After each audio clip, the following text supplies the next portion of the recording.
Bigrangi talwa vele la balnyana Bigranga talwa mbula majito gabayaga yemba watele jango madi mawadi anvita mwina chilonda we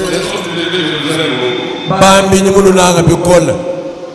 Que mon Dieu vous bénisse. Zambi wanyano pelesha. Pour tous les services que vous rendez à notre Dieu. Kwa mudimu oso unu jinoesa kudi zambi wetu. Les musiciens de l'Église, soyez aussi bénis. Batungimba bachaka benyi beleshibwa iheno. Na musalo nzamba sale la musicien moko iloka munene. Mudimu nzamba sale kage babali bumbi abubya. Na musalo nzamba sale la protocole moko likambo moko ekolekela ye. Mudimu nzamba sale la protocole moko kapa da muichila. Et vous qui êtes là, nano badikoko. Comme vous aimez cette église, comme vous êtes assidus, que le Dieu des cieux ouvre pour chacun de vous des portes qui n'étaient jamais ouvertes. Amen. Amen. Ézéchiel 37. Je vais lire à partir du premier verset jusqu'au verset 14. Et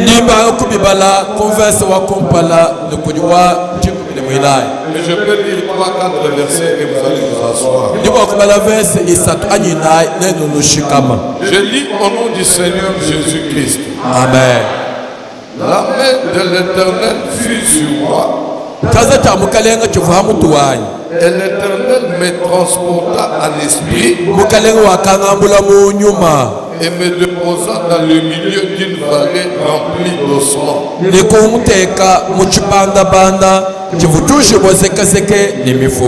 Il me fit passer auprès d'eux tout autour. Et voici, ils étaient fort nombreux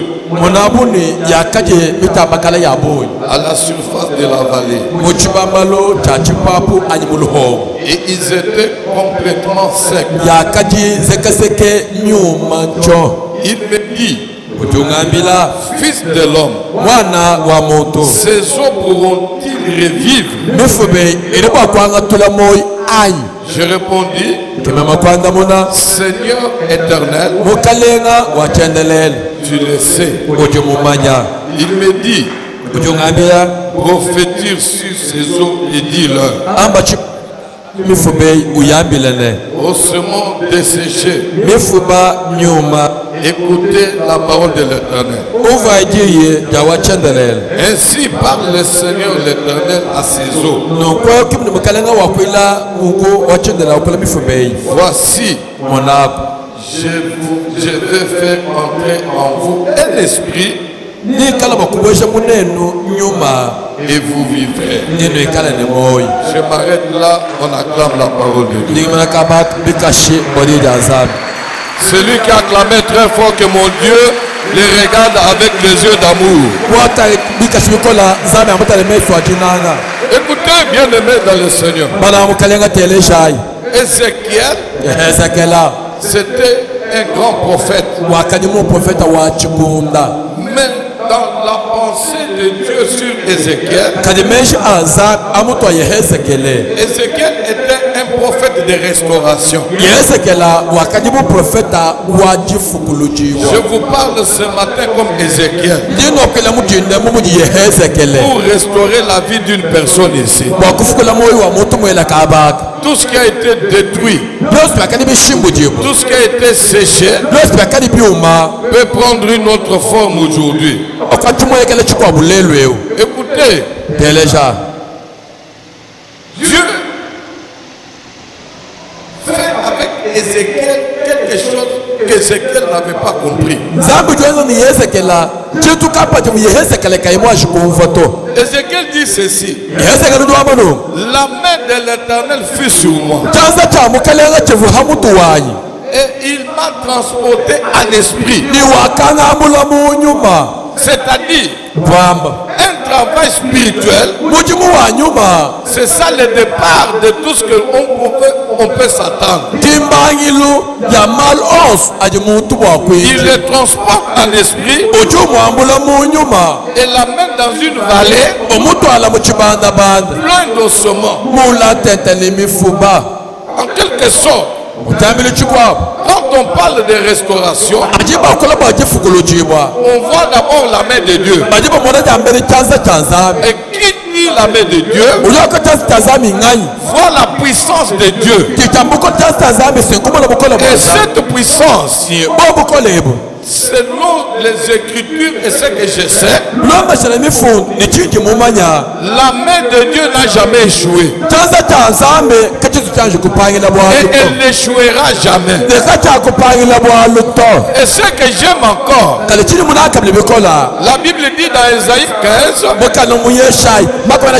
que si une maman qui allaitait son bébé peut l'oublier, la main de Dieu n'oublie jamais. À partir d'aujourd'hui, Dieu se souvient d'une personne maintenant. Dis-moi une amen, mon Dieu va se souvenir de toi. Là où tu étais, dans la vallée, dans l'ombre de toi-même, Ézéchiel dit, il me transporta en esprit par sa main puissante pour aller dans la vallée. Congo ya lelo, Zambé ya pasteur na yo, Azolanda yo, Azolanda yo. Oya lobi amena bien Zamba Azolanda ye. Zamba Azolanda yo na bobola na yo. Zamba Azolanda santé na yo. Soko beti maboko lobi amena Zamba Azolanda misala na yo. Zamba azolanda mombongo ya mutu moko. Zamba azolanda yo place mabwaka kyo na milimu mabe. Zamba azolanda mutu moko bakondanaki ye.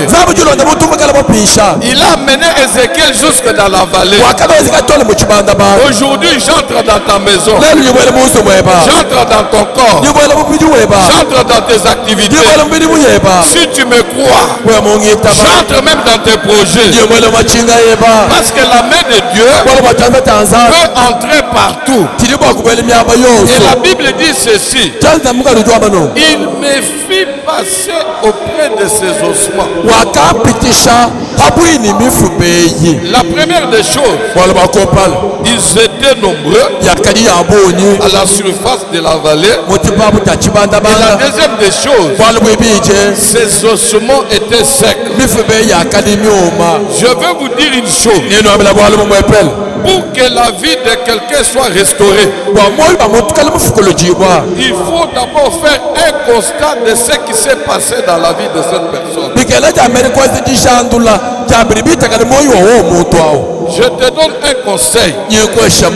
À partir d'aujourd'hui, nous pouvons venir à l'église, nous pouvons jeûner, nous pouvons prier. Et ce qui est important, c'est de revoir où est-ce que je suis, où est-ce que je devais être, pourquoi je ne suis pas là. On fait la description des ossements. La Bible dit ils étaient nombreux.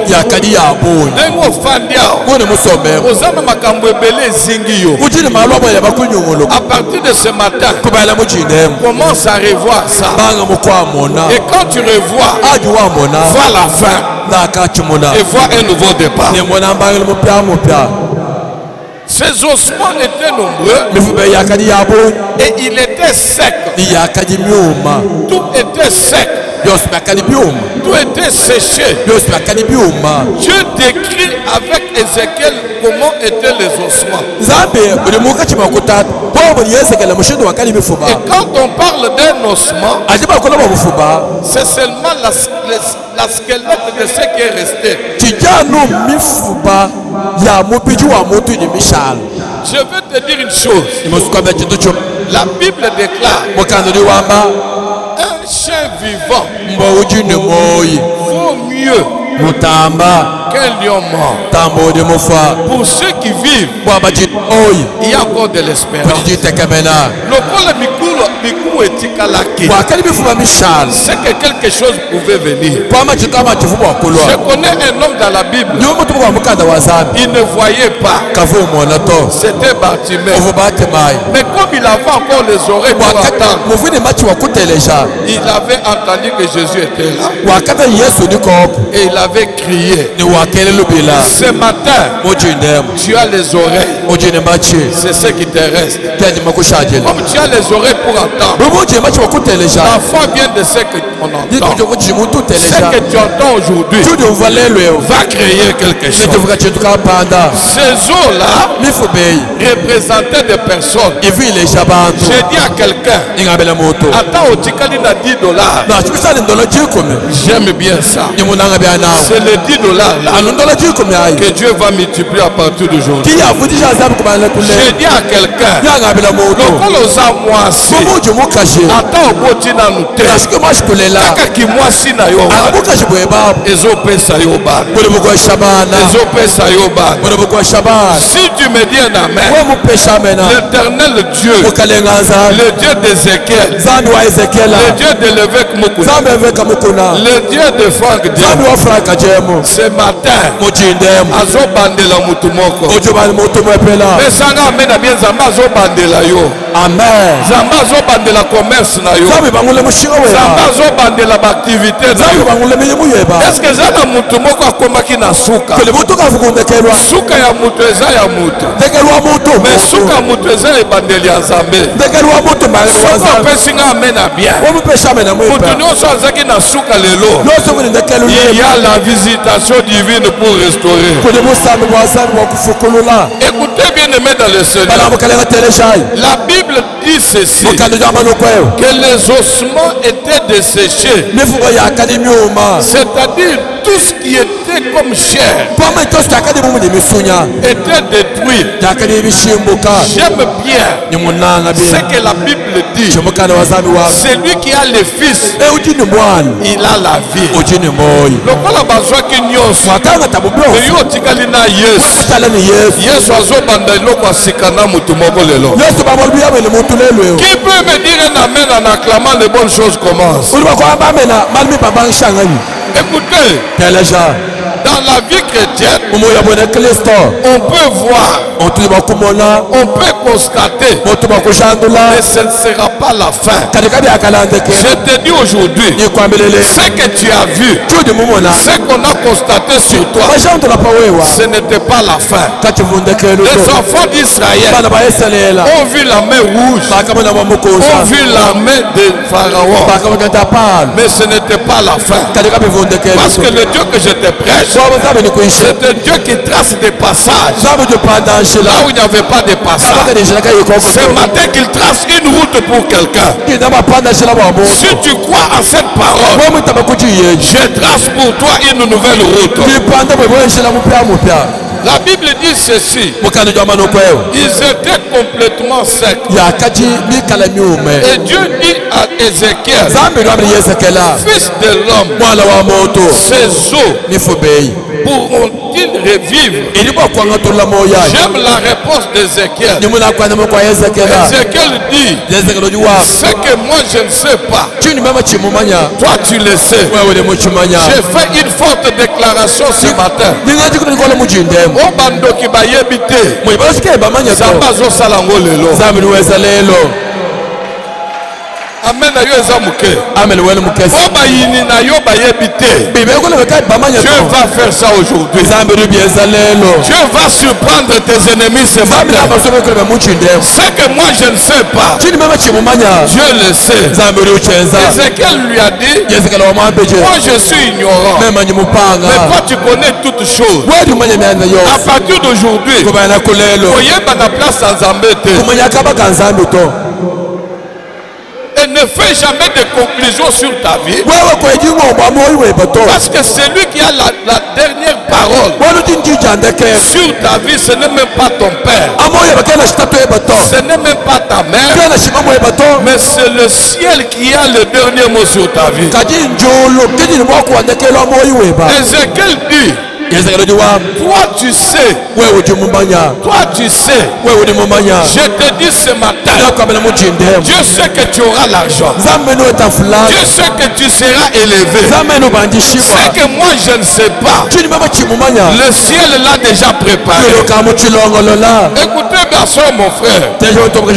Maintenant Dieu dit ceci, ainsi parle le Seigneur, l'Éternel, à ses eaux. Alléluia. Alléluia. Amen. Alléluia. Amen. Dieu parle aux eaux à travers la bouche d'Ézéchiel. Or, c'est ce que je veux que tu saches aujourd'hui. À partir de ce matin, sache-le. Il y a à peu près 7 mystères qui sont dans la puissance et la parole de Dieu. Le premier mystère qui est dans la parole, c'est le pouvoir de créer. La parole de Dieu a créé toutes choses. Ce matin, ainsi parle. Je parle en termes de déclaration. Je crée au nom de Jésus quelque chose d'important pour quelqu'un ici. Je crée le mariage. Je crée l'argent. Je crée un autre corps. Je crée du travail. Je crée ce qui te manque. Si tu me dis un amen ce matin, je crée l'élévation. Je crée la supériorité. Dieu dit, ainsi parle l'Éternel à ses eaux. C'est-à-dire, la parole de Dieu peut créer. Si tu me crois ce matin, quelque chose peut être créé uniquement pour toi.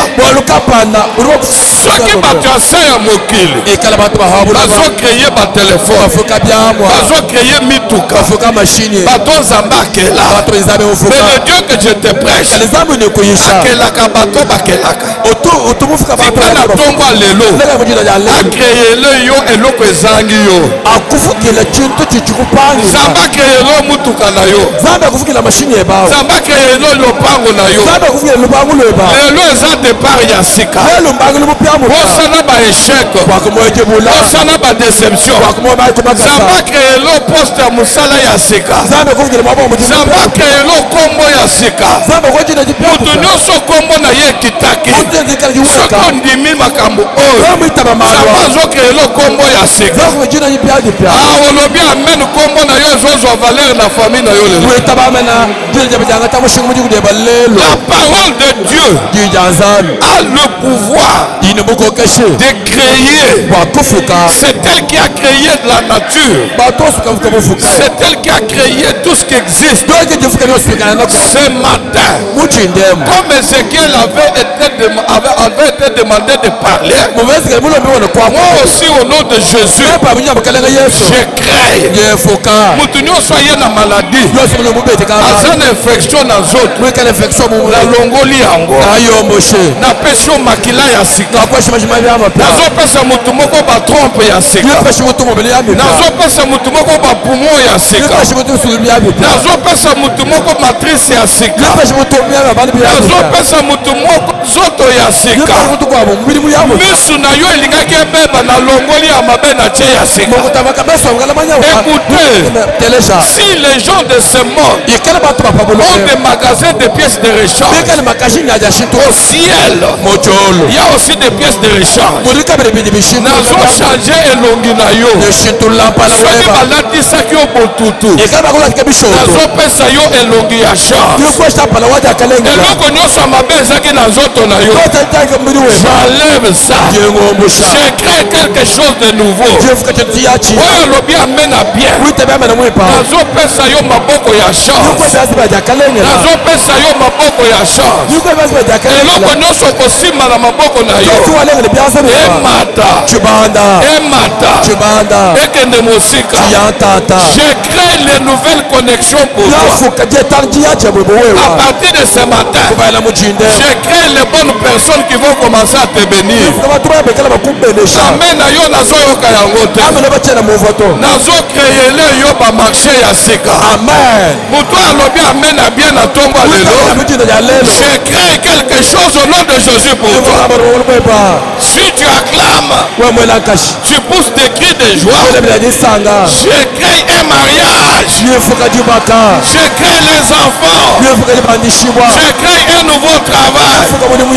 J'ai créé une élévation. Dieu a dit à Ézéchiel, parle.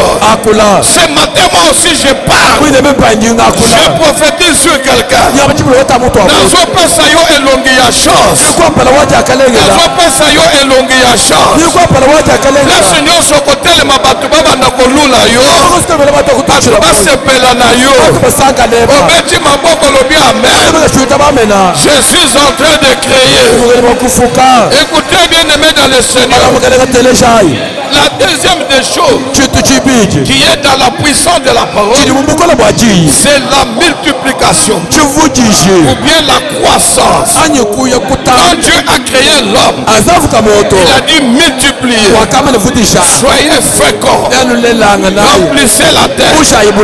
Aujourd'hui, je déclare, je prophétise, je donne la croissance à ton argent. Je multiplie tes biens. Moto azaki na lopango moko akoma na mapango 10. Amen.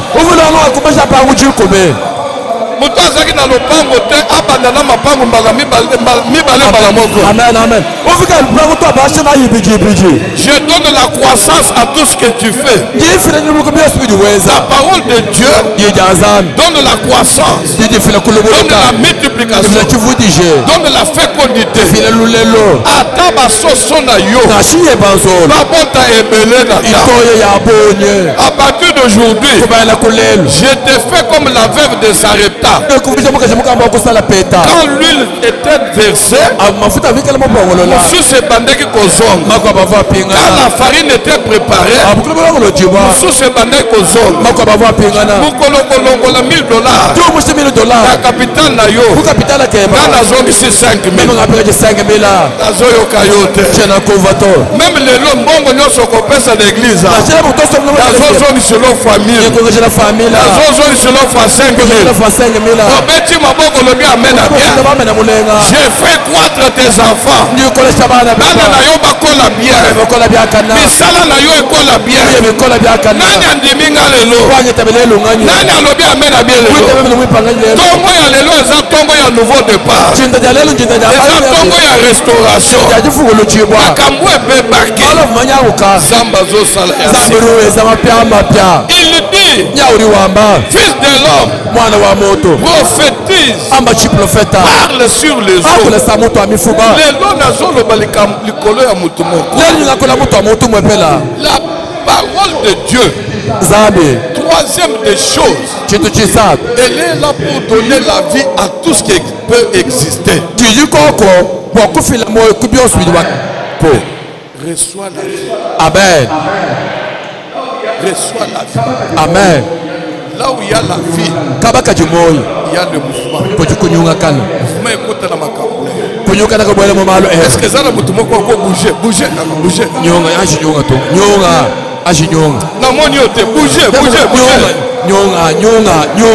Attends, je te communique la vie. Je te communique la vie. Reçois la vie. Reçois la vie. Reçois la vie dans ton corps. Reçois la vie dans tes affaires. Reçois la vie dans tes activités. À partir d'aujourd'hui, que tout ce que tu fais soit en mouvement. Ozoteka, mouvement ezali. Ozosomba, mouvement ezali. Ozosala, mouvement ezali. Est-ce que ça la mutu moko kwa ningana?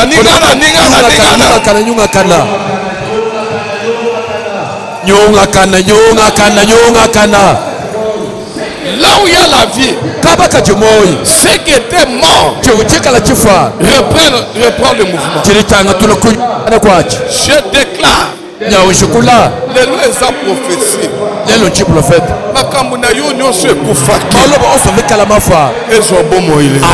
Amen.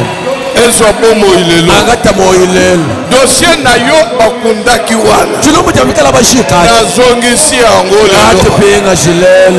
Prophétie na yo ya bien promesse wana oyo elala wana alamwisi yango lelo. Est-ce que eza na mutu moko aza na baprophétie ya bien place oyo? Soki eza yo prophétie elata nzoto. Amen. Écoutez bien de dans le Seigneur. Il dit parle sur les eaux. Je parle sur toi. Je parle sur toi. Et la parole de Dieu, quand elle sort, c'est pour bénir. Alléluia. Amen. Alléluia. Amen. Alléluia. Amen. Quand Dieu a créé l'homme, il a béni l'homme. Écoutez, tu es né béni. Tu vis béni. Si tu avais perdu ta bénédiction, je la récupère. La pension yango lelo. Azo pambola eloko nyonso kosala na vie na yo. À partir d'aujourd'hui, ata obandi mabe, okosilisa malamu. Ata obandi malamu, okosilisa malamu koleka. Nalongoli échec, nalongoli échec, nalongoli échec, nalongoli échec, nalongoli échec, nalongoli échec. Au nom de Jésus-Christ. Il dit prophétise sur ces eaux. La puissance de la parole de déclaration, c'est pour guérir. Écoutez, il est écrit dans leur détresse, ils crièrent à l'Éternel. L'Éternel leur envoya sa parole et les guérit. Nazo guérir mon bongo na yo. Nazo guérir mutu moko ayena maladie. Ata maladie on est oumela et sala 20 ans 15 ans. Reçois la guérison. Amen. Reçois la guérison. Amen. Reçois la guérison. Amen. Je me rappelle dans ma Bible, un homme avait fait 38 ans devant Dieu. Un jour c'est comme 1000 ans. J'ai besoin de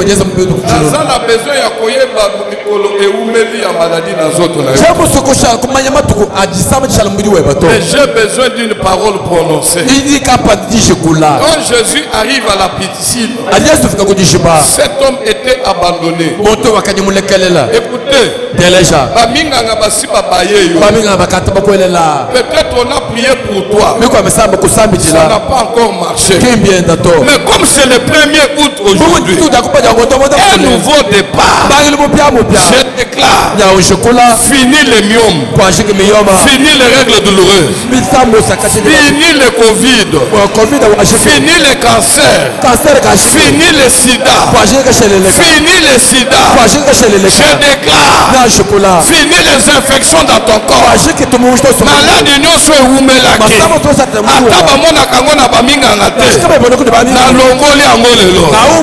Nalongoli yango lelo. Nalongoli stérilité. Nalongoli diabète.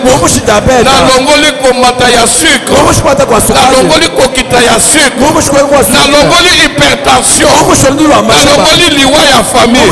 Mutu nyonso azaka na maladie ya famille, tu es devenu notre créature dans cette famille. J'enlève les maladies de famille. Sois guéri. Reçois la guérison miracle. Reçois la guérison miracle. Reçois la guérison miracle. Reçois la guérison miracle. Reçois la guérison miracle. Ce matin, attends aux qui n'ont nerf sciatique. nerf sciatique. nashobeka lilia statique Ata mukongo esebuka. nashibuka muchubuka Il y a une main qui te touche. ushebezi chikulenga Il y a une main qui te touche. ushebezi chikulenga Ata osaki na stérilité. nashibweka le mokomba J'enlève la stérilité. mubosho mokomba Il est écrit bafunda bamba en Israël, il amuiselela n'y aura pas de femme stérile. kamagala Il n'y mukashekomba aura pas de femme qui avorte. kamagala mukashibetula Nalongoli ba avortement. mubosho kotula Nalongoli stérilité. mubosho mokomba Nalongoli ba fausse couche. mubosho Au nom de Jésus Christ la parole de Dieu, jija nzambi quand elle sort, adijatuka comme elle est la lumière, bujikala bukenga elle enlève les ténèbres. jijo mushemi ichuma Ce matin, mujinem molili nyonso ezingaki yo. wiji mosubikala mukunyuguluka Ti na ndako na yo. role konsu buweba Molili wana elongwa. wiji mawomboka nzambi ngandibona kampani Il y a des gens kuni bantu qui vivent tout autour d'eux banye batola moyo muyungili wenu avec des mauvaises personnes. bikale bantu babi Des personnes bantu qui ont une identité spirituelle mauvaise. bajini bomuntu babwanyuma bwikala bubi Je mets une séparation. jinteka jitahuluka Je mets une séparation. jinteka jitahuluka Nazokabola yo na bato ya molili, na bato ya molili, na bato ya molili. Nazokabola yo na bato babundisaka yo. Nazokabola yo na bato bafundaka yo na kindoki. Nazokabola yo na bato basalela yo bakisi po yo echue. Nazokabola yo na bato babundisaka misala na yo. Je te sépare. Ata domestique ya ndako na yo. Soki aza mutu mabe, akima moto lelo. Akima moto lelo. Akima moto lelo. Akima moto lelo. Quand la parole de Dieu sort, elle est la lumière pour enlever les ténèbres. Ata ofani na ndako eza na molili. Molili nyonso ezaki na ndako na yo. Na chambre na yo. Ah, feu. Les ordonnances du diable viennent de tomber ce matin. amen mikanga yose yamanga yajabulu yakuluka mujindemu Et pour terminer, nibwakushikisha la parole de Dieu jija nzambi donne le pouvoir, jijifila bukalenga donne l'autorité. jijifila bukokeshe amen Aujourd'hui, lelo la Bible dit, okanidi wam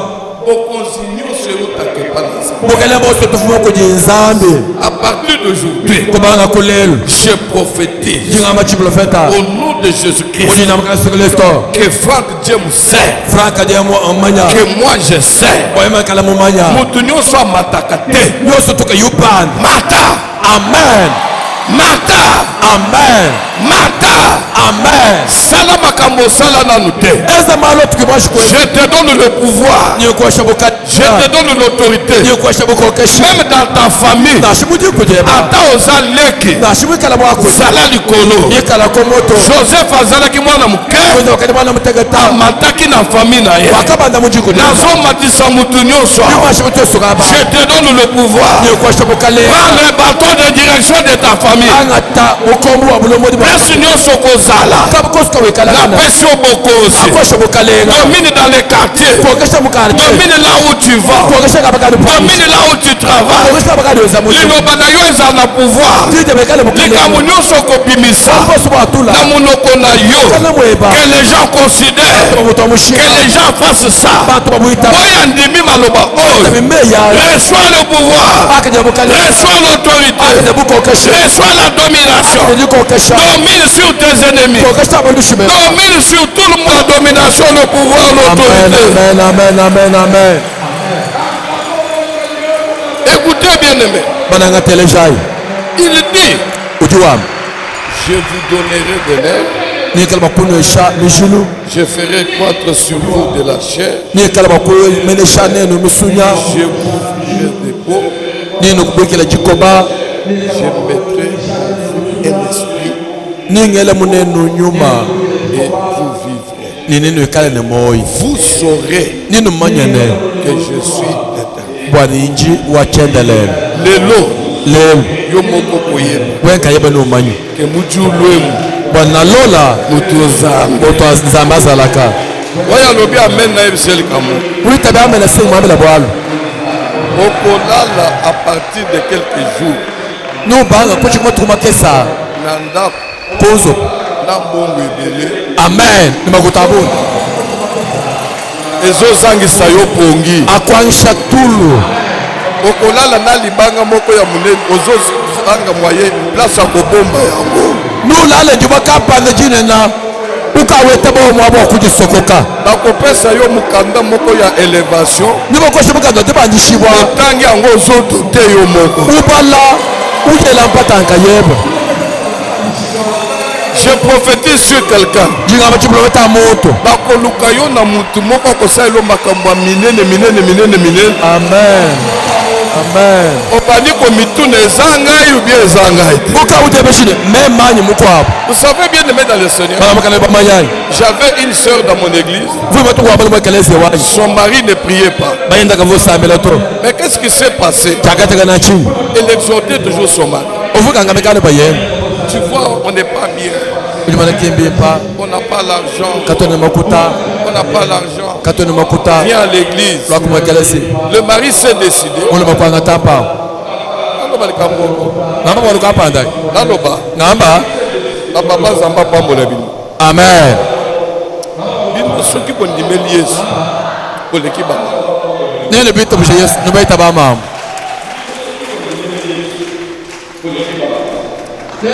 nakosi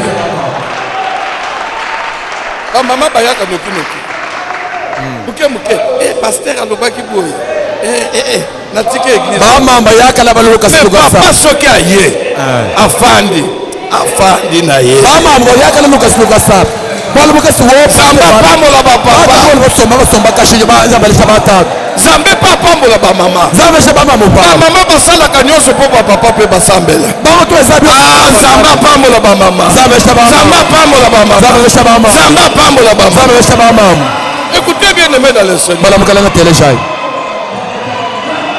le papa vient à l'église parlo mwekelezi abandi kokutana na bénédiction ubangutakana ne milau batikalaki na mbongo 500 bashala makuta $500 dans l'espace de 3 mois muchibabu cha ngondu isatu papa akomi kotanga $35,000 tawaka avubala $35,000 3 mois mongondu isatu kaka mama amemaki ye ani mama waka mutu alawo abengi ye omubikili papa lema tatulema bintu ebi kimajimbuko eske nzambe alimeti bikwa biloko eza bamaji te eza nzambe eza eloko je mosusu te dis jekwabili kimajimbuto eza majimbu te majimbo adimaita majimbo amen nzambe wa mutuolo amen kisi eleki bakisi mosusu eza nzambe alola oyo alobi amen abie nzambe azosalela likambo moko ekolekela ye amen nouveau départ emoyamo bia gilet ya sika efongwami amen là où on t'avait jeté dans la vallée kabaka vikwele muchibanda banda la main de Dieu est en train de te prendre chanza chingo chimakukwanga la Bible dit que Ézéchiel prophétisait ukama Ezekiel fama chiprofeta qu'est-ce qu'il a remarqué chakajana chini ayoki makelele kumva mutoyi nazoka makelele jingumva mutoyi nazoka makelele jingumva mutoyi nazoka makelele mbongo mutu moko kumva mutoyi amukuta mutoyi nazoka makelele elevation mutu kumva moko mutoyi wabasha mutoyi oyo alobi amen makelele elevation na ye bani witame na mutoyi wa oyo alobi amen abie makelele bani witame na mutoyi wa bani écoutez teleja okoyoka ta bandoto nuva na shikubiloto ce jour ici matwa bato bakoyela bandoto batu makolile biloto tomoni ozwi mbongo tokumoni weta makuta tomoni obali tokumoni bole muchibata tomoni osimbi bana mapasi tomule bana bamapasi oyo ayoka deja ndoto ukamuva chiloto cheba eza makelele mutoyi quand Dieu veut faire quelque chose azamusukozi balukapa alakisaka ata bato ya mosika utueleje batu likambo nyonso ya bien outi koyoka mikolo babasokuba batu wa elata nzoto amen elata nzoto amen et je prie Dieu nyesambila nzambi que des signes commencent aujourd'hui biloshi bangishelelo écoutez bien aimé dans le Seigneur banamukalanga telejai il a entendu le bruit wakumva mutoyi il a entendu le mouvement wakumva kunyunga et kana la Bible déclare ukanda niwamba les eaux qui étaient éparpillées nifuba yakali mitanga la ont kale commencé à se rapprocher yakaba kusemela à wabwe partir de ce matin kubaila mujindi je déclare un rapprochement nijulu lisemela bwe un rapprochement kusema ja pabwe eloko nyonso ya yo ezalaki mosika chose batakati utatambula nazocha ema nyenteka chamo cha nazobenda ngo nyenchikoka nazobenda ngo nyenchikoka nazobenda kobota na yekoka lulelu nazobenda élévation na yoko bashiwaje la Bible dit qu'il y a eu un rapprochement mokala baka yakasema kwa ya mutu ezaki mosika bivu ya mutu vuntata eye luki loboko yakaloka ya bachaza eye luki lokolo yakaloka ba mokolo soko lobi amena bien kwa metaba mena mulengo eza ne loko ekoluka yo le pour ekintu takutabale amen amen amen. je vais terminer par un témoignage. Nimusukujikisha kubushajike Un frère dans l'église mwana tungwa mwekeleze wanyu souffrait beaucoup. ovuta tabikola Kaka maloba oyo anakumeya Nzambe asi apamboli yo. nzambe ukamukubenesha Il souffrait beaucoup. ovuta tabikola Il avait terminé ses études. wakamazana Un licencié mwekala lusansie très intelligent. nimeisha abuyi Et pour trouver un travail, kajibu akweta mujumu c'était difficile. bivubwala bukola On a prêché comme aujourd'hui. bakayishe bumujilelwe Et c'était nouveau départ. nimbangelo muyamwi itap Départ Yassika et Bani. amen Ne doute pas en toi. pwejimpata buwewoto Le lendemain matin, jijilonda mujini les frères passaient dedans. mwana tojanga temikanda yenu Passaient à Talier, mukaje mutangeni à Séki. useke Maman va se garder de son mine. bwala bamowo botutuseka bikola La document où est-ce que la moutoki. Ce qui nous mikande kamene kuyimya bishilanga pinyelo yanaye kabikweyi il y a ici moi aussi. yekwamela mukaje Nouveau départ. mbangelo muyamwi Il y a ça passé là. amele mutumba Nouveau départ. nouveau départ Là, il y a ce nouveau départ. nouveau départ Ne pensez plus aux événements passés. pwejimenshi kumalu akaje mashala to Zambazo salo likambu ya sika. nzambe jikozela bwala bupyabu Oye kolekela batu nyonso. pwechila bantu bonso Le monsieur est sorti. mukalenga kwatuka Heureusement, jakalenga il habitait la commune de Kinshasa. uvubukomene wa kishasa Pembeni ya ville. abwini chimenga Il commence à circuler en ville ubakutambukalana muchimenga comme un fou. bumuntu butomboka Il dit, wamba nouveau départ. mbangelo muyamwi Nasinazumusa. ngamweta mujumu Nasinazumusa. ngamweta mujumu Il arrive quelque part ufika bakapana à Taliban. utangila On dirait que mais c'est comment on nous fait attendre. nyenda kuingia Soit Dikima. zwa courage Soit Dikima. zwa courage Zamba c'est apamboli au Soit Dikima. amen Même l'obitango kopima. nasima bawatuka Comme il a marché. ufika muchisalo Soit position ya patron. ante lujilo wa mutu jini makuta Nazoyebisa mutu moko a changé de marche. amen Tala koza na démarche en mbangu mbangu on dirait. Mutu azokende kokoya te. Marche maintenant posement.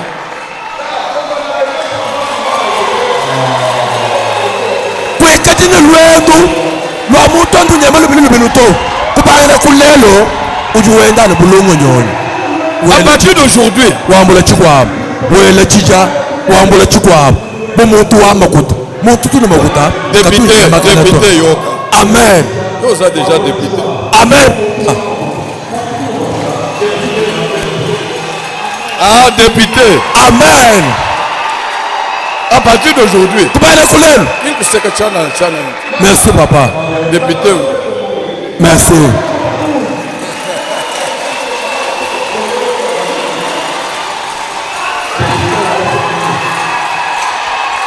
Maman, mamwe Zamba zope sombongo ebele. zamuli kwasha makuta bumu Ezala te muke muke kamwa liputa ofongoli okangi.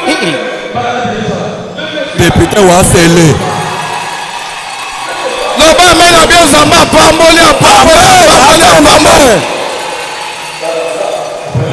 Écoutez bien aimé. balanga telesa Le monsieur arrive. mukala ndio fika Quelque temps après, bikolo bike sashishi le patron sort. patron ndio atuka Il entre. dans la salle. Il dit, mais vous étiez 5. Comment vous êtes maintenant 6? Le frère dit, oui, nous sommes 6. Dit courage. Il dit, nous sommes 6. Il n'a pas de problème. Vous allez passer par un test. Après ce test, mwana twakweza babandi kobenga baba kubikele muto liboso wakompa bamoni abimi bamona watuka akangelo ya mibale mwipe batunye ya misa frère azolo mwana to échec jubul muntu yonso ujulu checheba owazobuta yo échec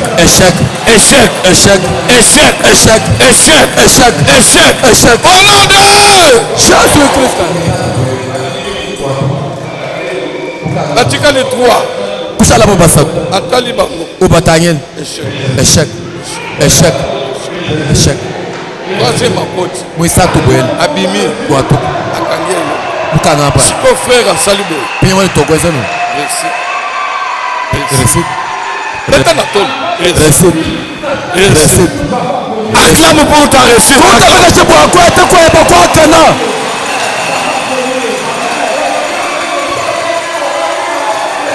ata boza 1000 nasabi kala chinu zamba ponio zani bukosungu zamba ponio amen zamba ponio amen zamba ponio amen olobi amen otolemi obeti maboko esayo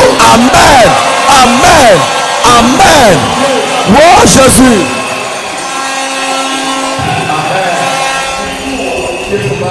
aujourd'hui c'est une journée de joie lelo nditukujaji sanga nditukujaji awa ozangaki kobangelo amen mikuwa mifoba elataki nzoto yakalo atamobeji zamba azopesa forme ya sika lelo frère atali bamoni babengi mosusu mwana tutangila babikila moko awo abandi kobina obankusha mashi mabina na yo ezobanda lelo mashi abajabanga lelo mabina na yo ezobanda lelo mashi abajabanga lelo nzambe azosala yo likambo moko oyo omona te okana te na vi na yo ebandi lelo zambu liwesa bwali butuki mwashi kuelemeshi mwashi kubomwana lelo to les frères sort mwana to watuka atali ata frère wala abimi na ka watuka ni je abimi na ka ataka ni cheji oyo abandi koyemba eba kwemba ngolo Yesu yaka okoyemba nzembo yo moko na salle de bain liwiba musamo kayeba muchoweji nana pesinga amena bien wapesa bale wiba okobina yo moko mbongo efandi $100,000 ozobina yo lusha mashaka yeba makutama somba $100,000 oyo alobi amena bien abinela $1 million ye moko $1 million waitabe nawe abakushila $1 million gayem okocha mukanda ya affectation luteka mukanda wa mujumu hapo ozotanga ozobina yo wende utangela ushaka yeba opala mama oti kotemoigner mama mukujishaki kama mama na kanisa abinaki ye moko zami wongwe meme yo okobina yo moko liboso ya lopango na yo nashiweka yeba lushaka mukupala kwa lupango lweba je me souviens ici en Bujumayi ni uvule kama mushima yem il y avait une maman qui avait fait un témoignage kuma muko abwaka fila bushaki elle avait beaucoup d'enfants uvule bana baboni mais kaje toujours en locataire ano mufujiji chaque fois il avait des problèmes avec lui mais ça souvent ne boalo ni mwene lo bana na yo basumbiao bana be ba sukuja bana na yo basumbiao bana be masukula aye kolelela nzambe kuloko jila nzambe bien le mendengo ye awa muna ule mulo kama nzambe asa yoki yo nzambe kama kova lera leleli nzambe adu jila nzambe nzambe aye kopambola bango nzambe kuloko babelechelo lo hawo lera azwi lopango ajote lo hawo ayebisi bana pamela bana alambeli bango fufu ebele kuba yambela shima ya boy apesi bango bakisi ya diare kuba shamanga amoni alobi bosuma na lopango oyo neno nalembi bakolo mapango kofinga jayi okutaye ela imuna mwabeo ngachoko beni pangu ya beo nyele la kwanye ko mon oya sumbiao oya sumbiao alobi eza lopango na biso bosumba ndenge bolingi kwamba nendo bakulweto nyina imuno yo baswa okosala makambo mosusu ekolekela yo dosa balbo kwa kukuchira okosomba bilamba 100 pièces ya super wax ozo comprendre te no suba bilamba 100 pièces ya super kuyoko c'est un nouveau départ mbagele mopya les frères qui étaient engagés mwana tuvanga chiboko mujibu wao le même jour jituje mujibu wao bayebisi que bamwabelene tu deviens directeur commercial de la société washaji kaleleke Bwamaru ambeto muchaho. L'expatrié qui était là. Ba muntu mwenye uvuma bao. Azongaki na mboka. Kuyinga ku musoko wabo. Batuniye. Bamwebesha. Oyebi kokumba mutu. Umekondesha shinyanya. Amuyebela. Na mayina gabagai. Boko ba mama boko to école. Bama mwe. Bona imukala sege tukajikalo ngula bachinyaka. Napesi bino ba clé amituka. Napesi bino. Amen. Napesi bino ba clé amituka. Amen. Oya lobi amen a bien azwa na bi clé belé koleka baninga. Amen. Bien aimé dans le Seigneur. Bana mukalenga. Et il sait que non, il n'y a pas de problème. Bamani kako na bwaloto. Directeur et compagnie à côte. Kalele ke wa munyi mubwele. Abimisi $3,000. Watoto $1,000. Apprécié frais d'installation. Omoshine makuta kubana mu. Azui chauffeur. Wangati mwendeshi. Na voiture à kitoko. Amashi malenga. Apprécié. Omuheshi. Mbala liboso. Musawa kompal. Frère afanda na sima mutu. Ba frère kusoba ima mashi. Alinga ke de kokoto liboso. Ojungi kabale ko Chauffeur et non chef. chauffeur yento chef somba hanyim. Afanda sima. Usomba hanyim. Mutu azofanda na sima. Mutu somba hanyim. Na chemise nzuluka. Ne mutelo. Lera simbi 3,000. Ajuko 3,000. Ayebisi chauffeur. Pambele chauffeur. To le canal na ville. Tanto chile mu ville. Ami beti na de costume. Waitu tutuza kutubichi. Abakisi na sapato. Okombanyi ni sabata. Azui 3 super wax. Wata super wax sisa. Ache. Well. Aleki na alimentation. Wechile kuuza. Asombi baloso. Usumangosu. Akarton ya provision. Toto abintu amusa. Ayebisi siko chauffeur. Ndio amele chauffeur. Toke panana. Tuye kwani. Kutu zela ya kokome panaye. Jina mwina kufika kwenu. Ezalaki te. Kayiko kutu. Zamba changer au quartier wana. Amen. Amen na biso changer forme ya mutu nyonso. Amen. Amen. Mwasi afandi. Mukaje musoma. Auti kobuka matembe. Ufuma kuja Azangi mafuta. mwangela mafuta. Amona mutu kiye. Amona mashinyalo. Bala bala bitu. Enshile wetu mashinya tobwela. Okozala mutu aliboso akosomba mutuka na quartier wana. Amen. Amen. Bien aimé dans le Seigneur. Bala mukalenga. Amoni mobali na yaki. Omona bayendo tuluka. Chauffeur ayemba. Chauffeur lolopelo. Afongoli coffre. Okangula kofa. Amoni basaka loso. Moni mifuko ya ngoso. Basaka Mifuko ya bukolo. akato abaka. Turtoto amakaya. Akato asoso. Turtoto anzolo. Mwasi atuni. Mukashiwebesha. Limu ibai. Okay, koyiba. Zambi omujulu. Zambe la lola. Akoze le chishima. Aselo mira. Ayebisi. Kumwambelei. Wakangati mifuba. Apisi ngazo. Mompa mubije. Lelo. Lelo. La comédie. Nganje kaleleke. Mwasi abandi kobi. Mukashikubangusha. Ozalaka na kolima. Uyakanje Otika tabusha. ba retard. Leka la malo ashisha. Entre en action à partir Wele de ce kusiso kubala kulelwe. Bien aimé dans le Seigneur. Bala mukalenga. Le monsieur Mukalenga. qui n'avait pas de forme Ovukali chimwelekelo. était devenu directeur. Wakalo kaleleke. Le bruit Mutoyi. avait commencé. Wakabanga. Le mouvement Kunyunga kan. avait commencé. Wakabanga. Je termine par ici. Nyinji la wabao. À partir d'aujourd'hui, Kubala kulelwe. mouvement ya mbongo ebandi. Amen. Mouvement ya makambo minene ebandi. Amen. Nazotindelo ba commissionnaire balukelo mapango place à bien. Amen. Amen. Qu'est-ce que Imana golo. nous voulons prier. Tobaskusambili. Nous voulons prier. Tobaskusambili. On va prier pour quelques minutes.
$50.